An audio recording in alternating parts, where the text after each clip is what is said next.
I'm making this video off the cuff, meaning without a script, because this morning I was having a private session with one of my clients, and at a certain point he said to me, "Daniela, I broke up with that girl because there was always a problem, and for me a relationship should be peace, tranquility. I don't want problems."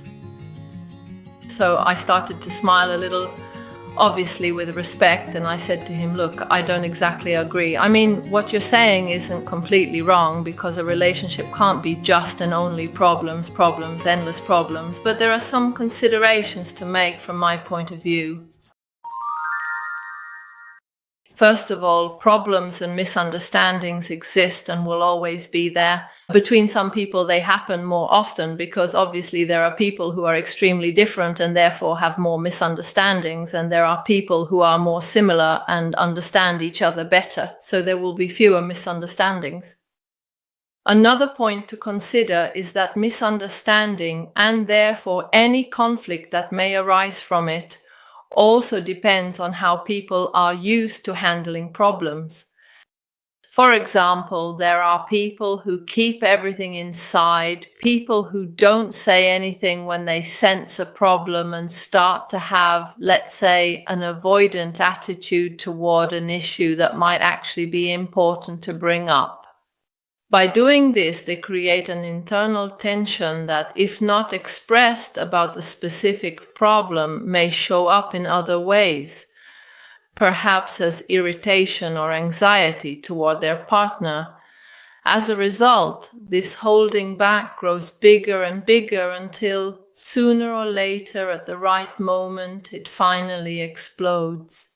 And this is clearly a form of communication that is absolutely unhealthy, which therefore creates a problem even where, paradoxically, there wouldn't be one, or at least it wouldn't be a serious issue. It could be resolved in 5 minutes with a bit of clarification, if only it were brought up right away and in the right way. So relationships themselves aren't necessarily wrong, nor are the unions, but the communication might be flawed. And maybe with a small adjustment, the communication could be different and more effective. However, it must also be said that we almost never manage to understand why the other person communicates in a certain way. It might even be a way that bothers us.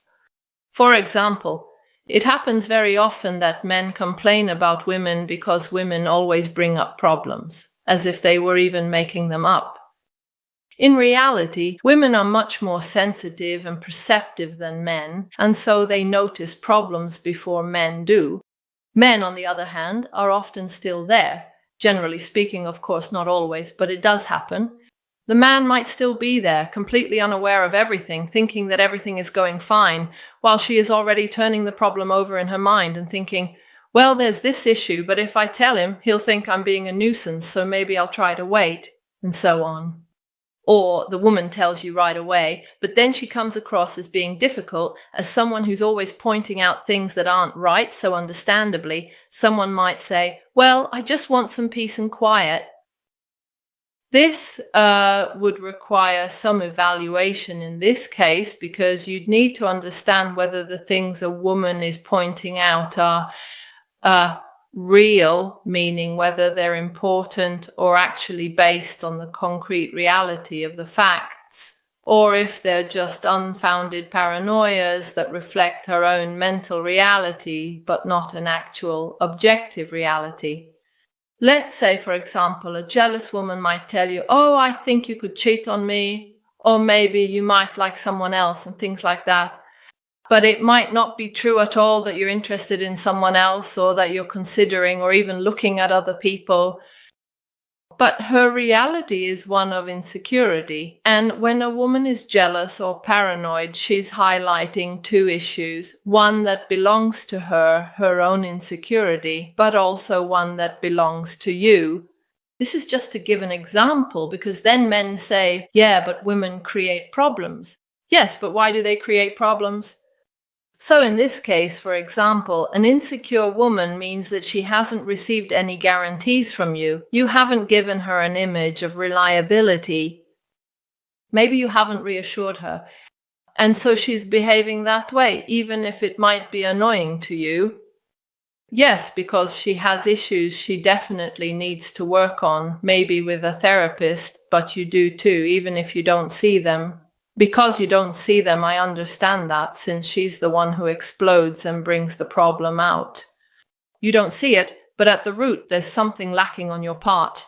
I'm not saying it's your fault or that you're the one who's wrong. I'm saying that when a woman nags, you also bear some responsibility. So if this relationship, like the one my client was telling me about this morning, if a relationship often ends up being full of conflict with problems and the woman always pointing things out, well, it's not necessarily, in fact, almost never the case that the woman is the problem. Even if it was solely her problem, just hers, you would still have a part in it, as I've just shown you, even if you don't see it. Okay? Maybe the problem originates with her, but you're helping to feed it, okay?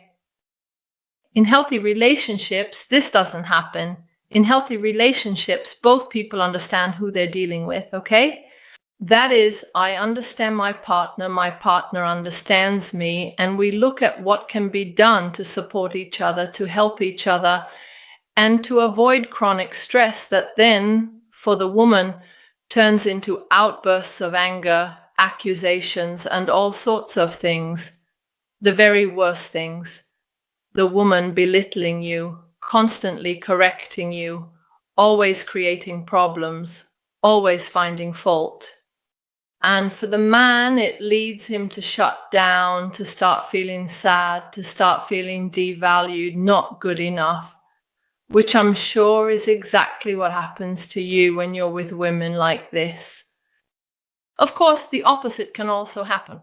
There are also women who are closed off and men who might have a bit of a narcissistic tendency, who are always complaining, always getting angry, just as women, when they show these tendencies, are actually channeling some narcissistic traits. It's not that they are pathological narcissists, but there are some narcissistic traits.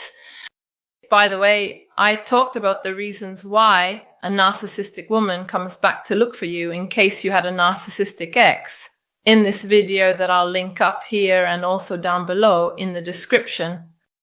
So what I wanted to say is that when a man thinks and says, oh, but I want a peaceful relationship, there are two options for having a peaceful relationship.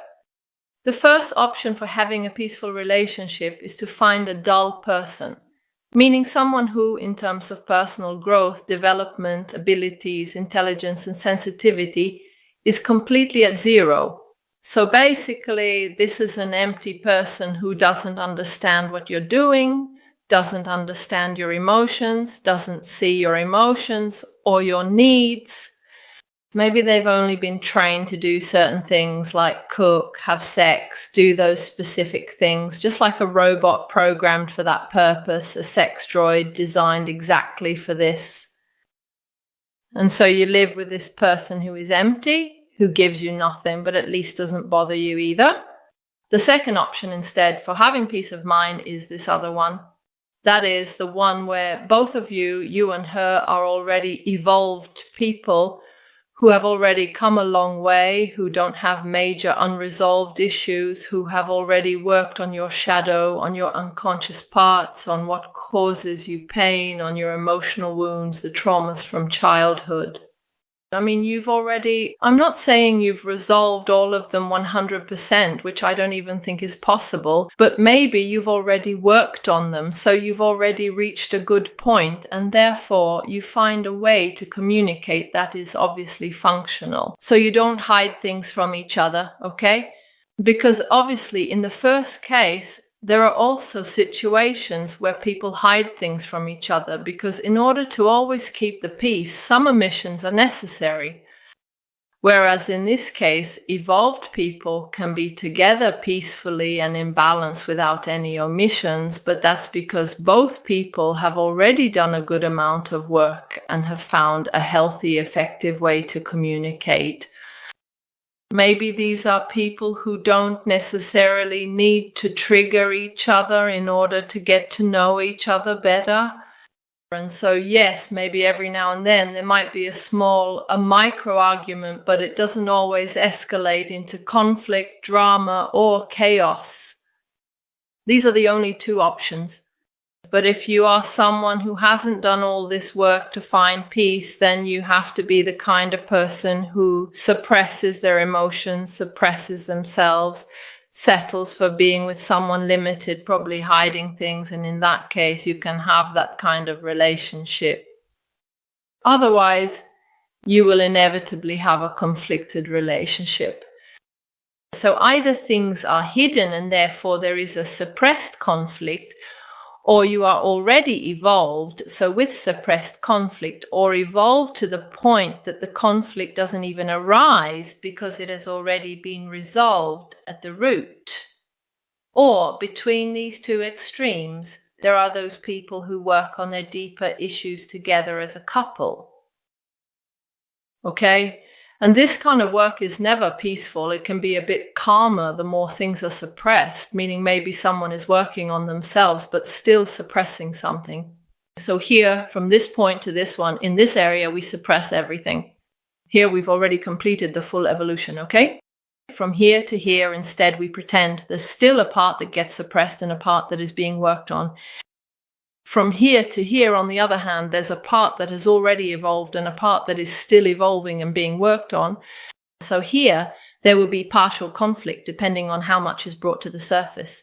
For the rest, however, it will be a suppressed conflict. So this could then obviously produce sudden, unexpected dramas as a form of compensation. Or if it's here in this part here where some things have already been resolved and others are still being worked on, then there will be conflicts, but they will be reduced and not very frequent. When you are instead here in the middle, in this part where both are working on things, or maybe only one of the two is working while the other isn't, and so doesn't even understand what's happening, there will be more conflicts, more issues, and the relationship won't be peaceful.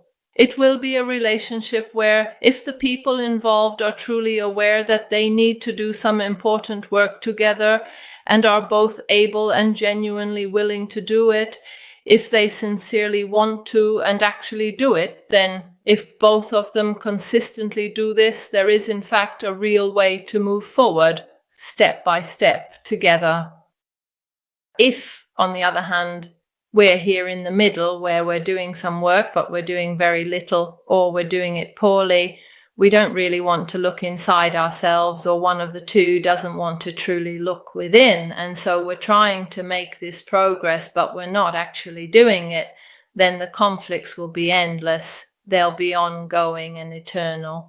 And the only solution to avoid conflict is either to be alone or to be in a relationship, as I said before, with someone who is not at all challenging, who never questions you in any way. There's no growth, and unfortunately, there is always omission. It has to be that way. These are your options. I'm sorry to have to tell you this so bluntly.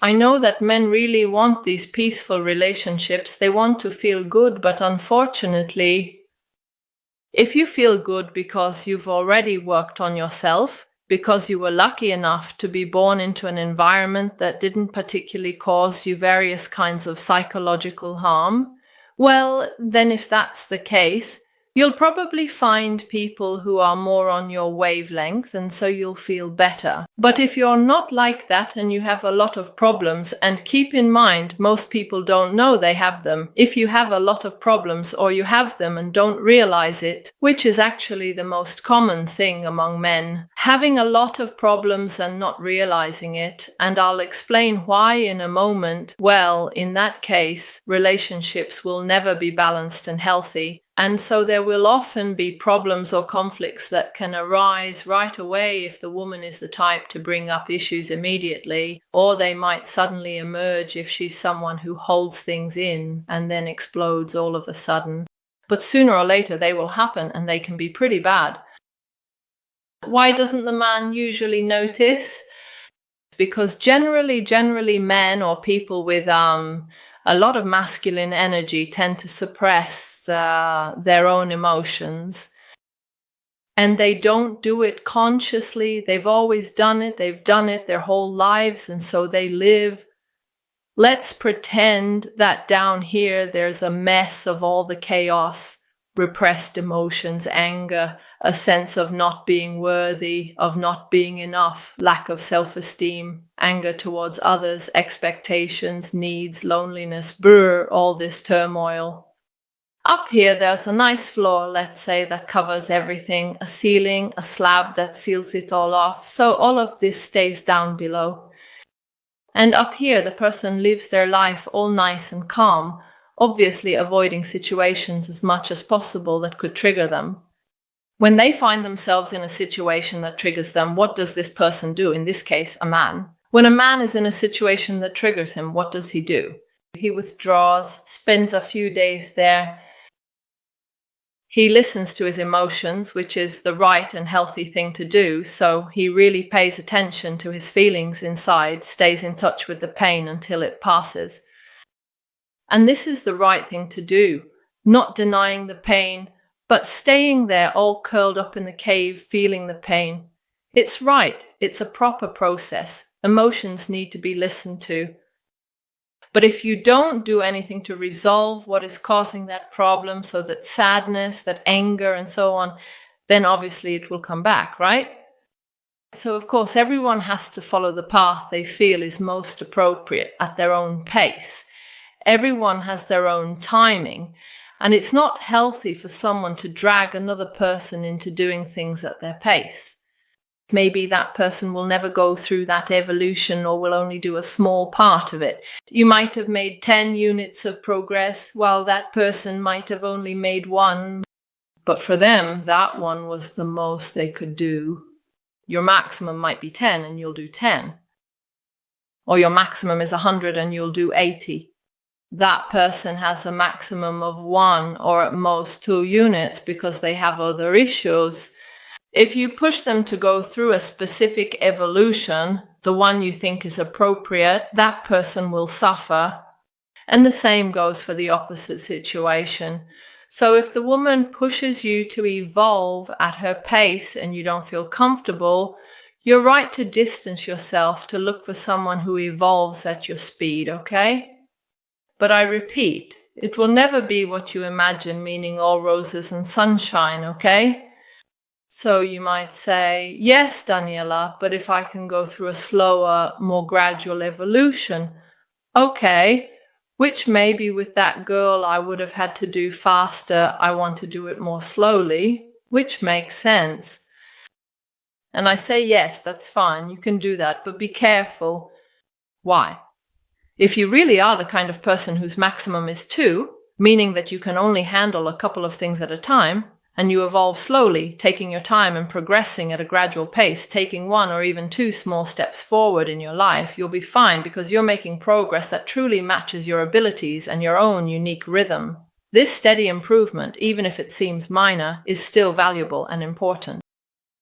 But, and this is the last thing I'll say, and it's the most important, if your potential is higher, let's say you could do 10, 20, 30, and because you're afraid you evolve at a pace of 1 or 2 your whole life, taking just 1 or 2 small steps, 1 or 2 units when you should and could have done 10, 20, 30, let's just say those 1 or 2 units won't be enough for you to be happy and at peace in your life, okay? So you need to be very aware of what your capabilities are and whether you're really making the most of them. Or if, like many people do, you're telling yourself a little story, something a lot of people do, to convince yourself that you can only do 2 because you don't feel like doing 10, maybe because doing 10 is just too hard.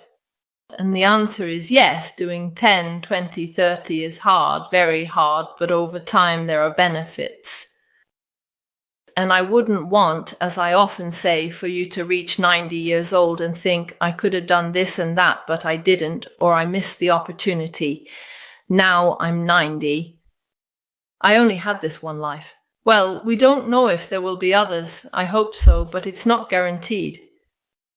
And so you say, well, now I'm 90 or whatever age. We're on our deathbed and I hope we make it there and that's it. I've missed my chance. Many times I get private messages from people who are 50, 60, even 70 years old, and they tell me, Daniela, I've wasted my life. Obviously, I try to help them as much as I can, but after 40, 50, 60, 70 years spent a certain way, making the change needed to feel good, to enjoy the last years of life to the fullest, it's not necessarily something that happens right away, okay? So if you can do it earlier, all the better. If you've already done it, even better. If you haven't done it and you're pretending you don't need to, that's your loss. But if you do want to make that change, then there are plenty of ideas and insights you can find even just on my channel, okay? I mainly talk about improvements in the area of relationships on my channel, but also in personal development and self-growth. There are also many videos on personal growth here on my channel. And if you need support to understand where you are, where you're heading, how much progress you want to make, if you want to make it, with whom and how, you can always write to me.